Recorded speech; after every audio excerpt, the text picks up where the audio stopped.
Kama unipendi bwana niambie. Simu yangu imeharibika toka muda mrefu. Natumia tu kiswaswadu. Marafiki zangu wananicheka kwa Instagram, Snapchat, sionekani sehemu yote. Mimi naonekana tu nimechunda. Sieleweki, sina mbele wala nyuma. Mbona nifanyia hivyo au nipendi? Unahisi mimi sikupendi? Ndio. Au mimi naweza nikasahau chochote hata kama nina kazi kiasi gani. Sijawahi sahau kuhusu wewe. Sasa kwa nini uniletee simu? Hivi unajua Mmogo?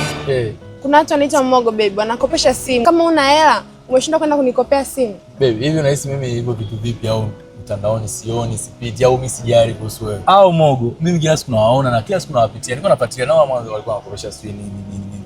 Lakini toka waje kukopesha simu. Unajua baby wangu ana simu na mimi nikopee simu. Kipi kinachokuchelewesha baby kuniletea?